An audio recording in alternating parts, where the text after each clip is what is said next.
Assessed value information is then the next step that we use in the budget to kind of look at the difference between equalized and assessed. So equalized, again, is to kind of summarize it the best way you can. That is the fair market value calculations that are done by the assessors, and also thinking if you were to put your house on the market today, that potentially is possibly what you could get for it or what that property is worth. The assessed value is essentially what the assessor deems to be the value of your home at this point in time. And then that is truly what is used to create the mill rate then that your tax bill is based on. So normally there's always going to be a difference. Equalized value tends to go higher than assessed.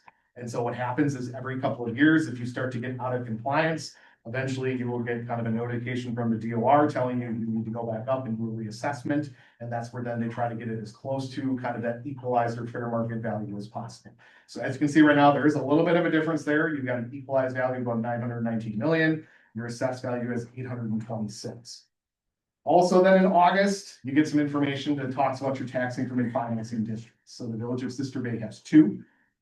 What happened was there was a large change or correction that was made by the assessor in 2024 in regards to both of the tax increment districts. So what that caused were some changes then that occurred with the Department of Revenue and how they value those. And so you had a large increase that occurred in 2024. And now what they do then is they basically try to balance everything out. So both of those TIF districts actually saw their values decrease in order to try to fix that correction. What that then does is we then start to estimate out the village only portion of the tax increment worksheet. So with tax increment financing districts, they are made up of the village, the technical college, the county, and the school district. You obviously, as the village, you have the only ability to set your rate for the village. All of the other taxing jurisdictions are out of your control. So if their mill rate goes up, potentially that's more increment that goes in there. If their mill rate goes down, potentially that's less increment, obviously, that the TIDs are getting. Same thing stands true for the village. If you set your levy higher, that's going to be more, obviously, taxes that are going to go into the TID. If you lower essentially your assessed value, it's less when you get to that finalized portion. So what we're essentially looking at when we talk about the budget is what goes into essentially what is the apportioned levy. The apportioned levy is made up of the general fund, your debt service fund, so the money that you need to make all of your principal and interest payments for any debt that you already have on the books. And then if you, which you are one of the fortunate communities that does levy for capital projects, you essentially have a capital project levy. So those three amounts essentially make up your apportioned levy. And then once that is set, that is what we then use to put into the tax increment worksheet to get to what is the total levy amount then that then covers your portion of the village taxes that pay for the TIDs or go into the TIF districts and creates the finalized levy that then goes on the tax bill. So let's talk about what is currently proposed in this budget that kind of makes up everything. So when we're talking about the debt service levy that goes on the levy limit worksheet, what is estimated this year is we're putting about $790,000 on that levy limit worksheet that is related to debt. So to explain what currently is on the books right now for the village, the total general fund debt service payments needed in 2026 is $1,178,565. The total tax increment financing debt service payments that are needed are $340,875. So that's a debt issuance that is directly tied to the TIDs that should be paid for by the TIDs. So what that comes to is a grand total of $1,519,440. So how are you getting then the money basically to pay for that? Well, the first thing that you're using is the debt service fund apportionment levy. That's the $790,000.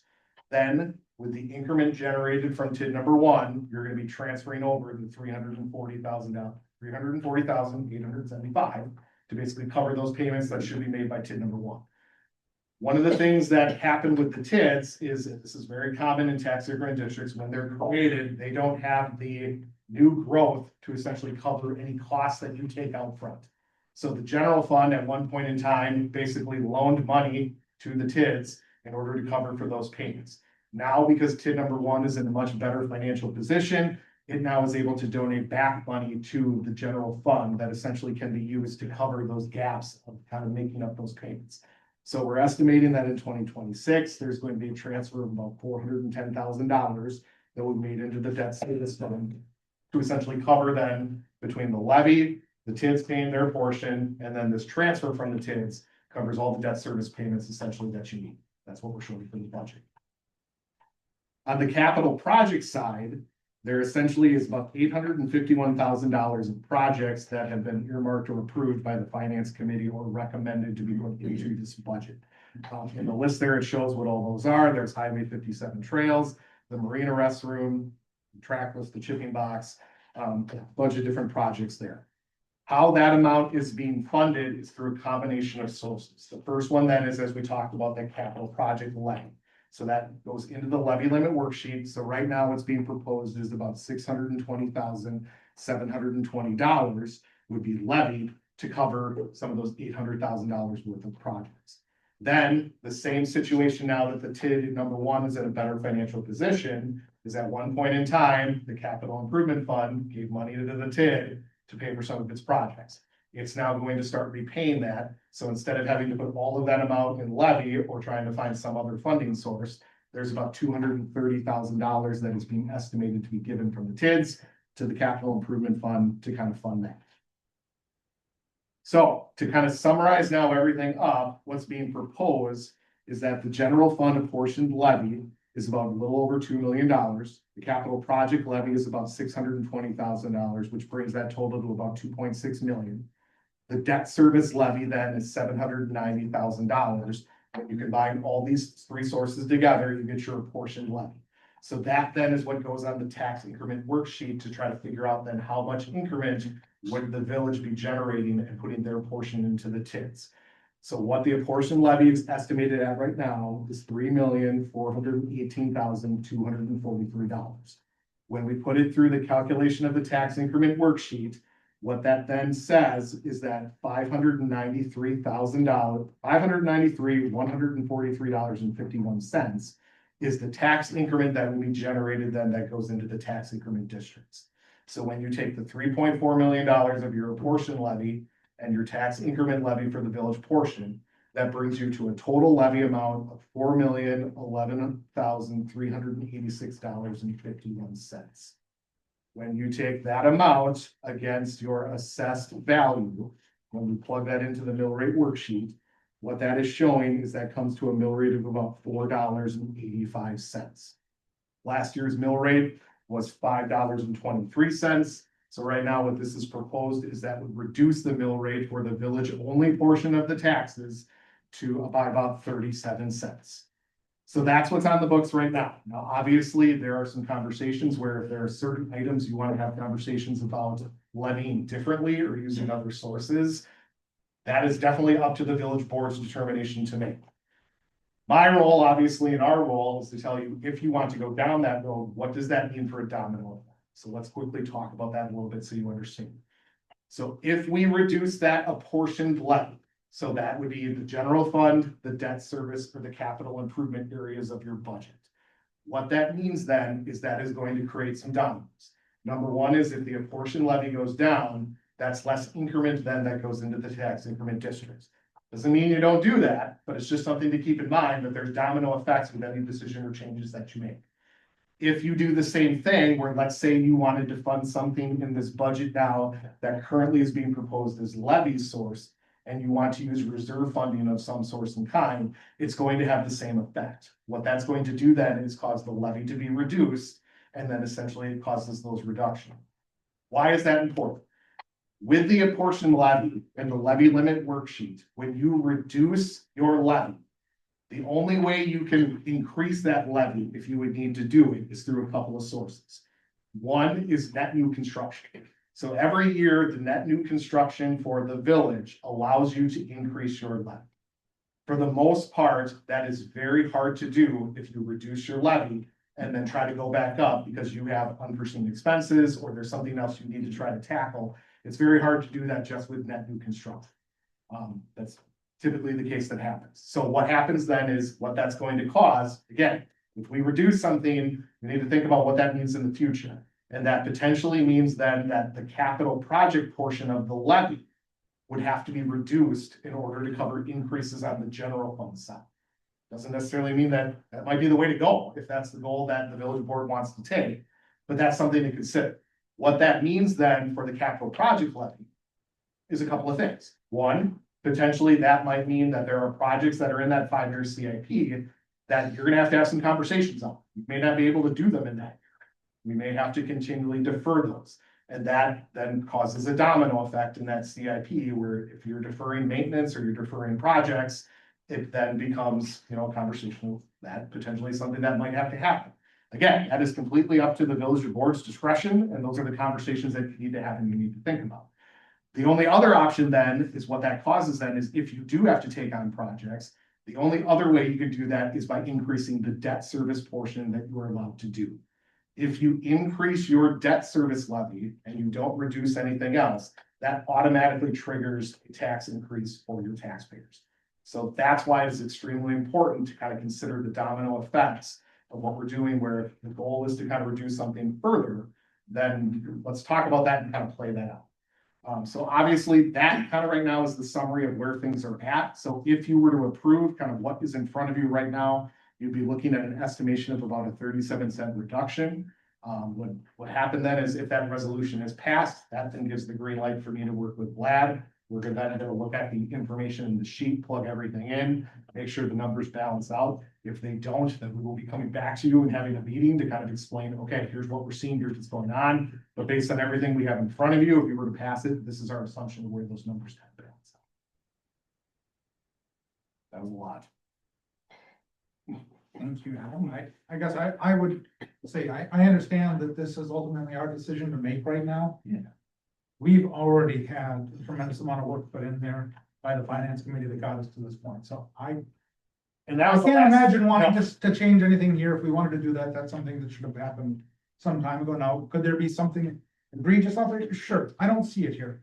No, and that was the last piece of the puzzle I apologize that I Yeah. wanted to add was definitely giving kudos to all of the people that make up this process. Is, you know, you have had staff, Vlad, everybody on the team has spent, you know, a lot of hours looking at this. I know the finance committee has done, you know, an amazing job of kind of going through all this and really tackling the goal, as you said, Nate, of bringing something that is in front of you that is, you know, the option of what is in front of you.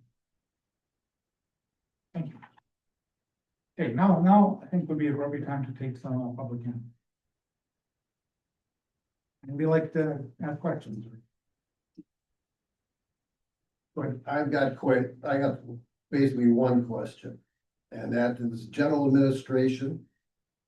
Unworked wages, up basically what you projected in 26 compared to what you projected in 25 is up basically $250,000. So is this Julie's severance package or what? So. That is what that is. I mean, I've got to be careful on how much I say about that because there, Well, it was 29,399 and now it's 279,384. That's 249,985 difference, give or take. yes, So you're basically giving her $250,000 to go. that is what this board has decided to do. And is this to avoid legal stuff from her? I am not gonna answer that question, Ken, that's. Well. I don't like it, having to pay somebody off. To leave, I think she was doing a good enough job, and now you gotta look, search for somebody else. I hope you're not gonna have the same problem. Certainly, I've given a lot of thought to that, Ken. Yeah, well, you better. Otherwise, we'll be calling for heads. We don't need this. We don't need micromanaging. We got, how many people have left here because of this stuff? Time to stop it. Okay. That's all I got. Anyone else? Yes, So I didn't quite intend for Julie to read what I was going to say, but it's fine that she did, and I would just like to back Kenny up. There were a series of meetings that were held in executive session, so nothing should be told about what happened in that meeting. So I'm an experienced board member, school boards and condominium association boards and hospice boards. And I follow information. And nobody needed to say anything to me about what was happening, except that there was no information coming out from the executive session. And then suddenly in public, we have a meeting where you accept Julie's resignation. And I would reiterate what Kenny said, we moved here in '07. She is the best administrator that Sister Bay has had. All of a sudden, she submits her resignation and you go into executive session. And we now have a meeting where we're going to choose a new administrator, but we also have a budget that has, and if you look at the very final line, it goes from 154,000 in 2025 to 457,000 in 2026. And what I just heard you say, Nate, is that difference of $303,000 and $368 is paying for a severance agreement with Julie. That is, I can't say that every bit of that. Adam, or anybody on the finance committee, they're gonna have. Are you saying to the general public So look, that this board cannot tell us what that money is? I know that a good portion of that is that. However, I will let somebody that has got more information on that answer that question. Because I do not have all the answers and I'm never gonna have all the answers. And when it comes to all the executive sessions, unfortunately, the reality is it's a two-sided discussion and both sides have protection, the employees very much so. So the board is limited as to what can be talked about because of that. It's not like anybody wanted 12 of these, right? I would have taken one of them, but it doesn't work that way sometimes. So it wasn't as nefarious as you might think it is. And there was a lot of things within that I think everybody was frustrated with. But the reality is that's unfortunately how legal directs us to go. So, you've been in boards, you've hired and fired people, you understand this fully. I don't have to explain it to you. You understand it. I understand executive sessions. Yeah. I also understand public responsibility. And my sense is that if you are not able to explain to the community of Sister Bay why there is more than $250,000 being spent, then that is malfeasance. You're hiding, sorry, I'm gonna be really. Hold on. I believe you're hiding behind executive session. I mean, I'm limited is what I can say. Trust me, I do not prefer to hide behind anything and I will tell you everything I want to tell you. But that just doesn't how it works sometimes when you take an oath and you have a responsibility within this governance. Trust me. Okay, I think that we actually have a little bit more of an answer here, so let's get that for you here, Mary. I understand your frustration. I have it all written down, Okay, go ahead. okay? So, under that category, there was about, $447, under general government expenses, we're up about 65%. And working through that number and, into fine detail. Legal went up 10,000 from the previous year. Retirement went up 10,000, Social Security went up 10,000, health insurance went up 13,000. An HSA, that we have for our employees went up 5,000. There's other insurance reimbursements for 25,000 and, an increase of 250,000 in the unworked wages. That category right there is 323,000 of the 447. And elsewhere then also in that broader category was an additional $30,000 for clerk, $51,000 for financial administration, an additional $20,000 of property assessment services. So our assessor changed their contract. That's what that is. An additional 13,000 in auditing and an additional 5,000 in administration building maintenance. That, all of that together, brings it up to $442,000 out of the 447. I tried to do round numbers and the bigger numbers and didn't nitpick, so I got pretty close to what that 65% increase was. But yes, the unworked wages is the largest one of all of that, and accounts for most of it. Yeah, I hear what you're saying. I noticed that I was trying to paint a broad brush, but it is, as Kenny mentioned, the unworked wages.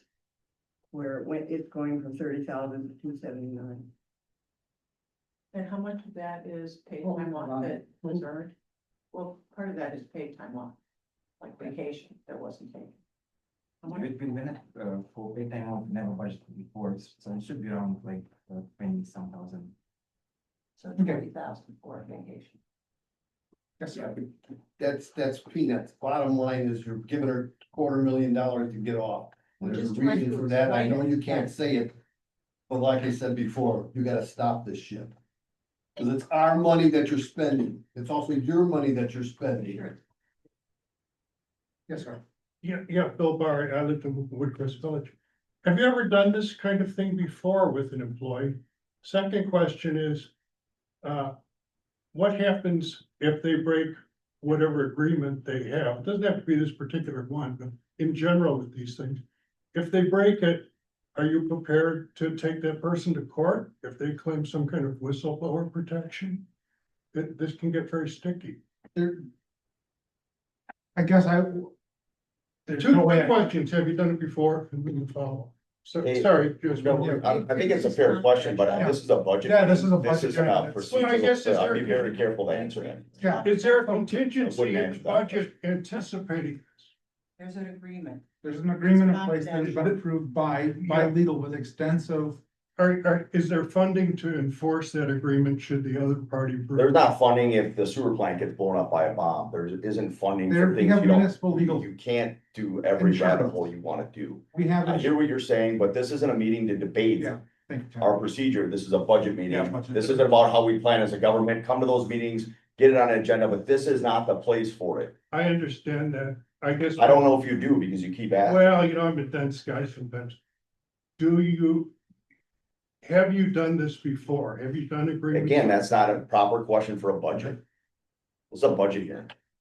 Well, it does give you the basis for preparing your budget if you've had to pay this. So I guess what I would answer is that we do have insurance, municipal insurance, in case any number of things happen.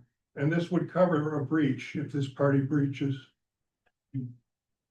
Our municipal insurance is pretty broad on it, broad on what it I, covers. then I suggest that you review that policy because I can almost guarantee you, having been in these situations before, they breach, they claim whistleblower protection, and you are naked out there against them. And you should budget for that, sir. There's been a lot of budget meetings coming before this one. All right. So anybody else that would like to speak?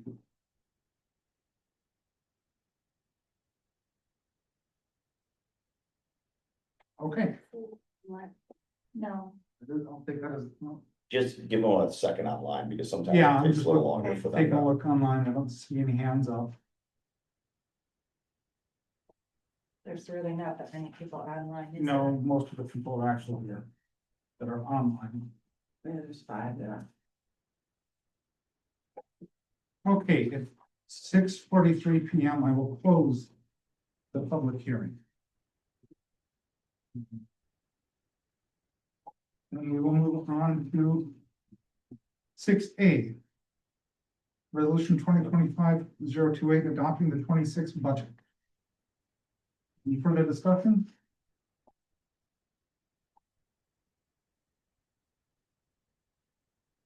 I'll repeat what I said before. I think that there was a tremendous amount of work done by the finance committee to get it to this point. I know we had some challenges in previous years, but I'm very confident that those challenges have been resolved. Moving forward, I don't see that same thing happening to us again, thanks to a lot of work that We'll add an item to them. So if there's no discussion, the motion to adopt the 2026 budget would be in order. So moved. Motion by Housing, Second. second by White. All those in favor? Aye. Aye. Opposed? Motion carries. Hey. Motion to adjourn would be in order then. So moved. Motion by Housing. Second. Second by Kadanko. Those in favor? Aye. Okay, we are adjourned.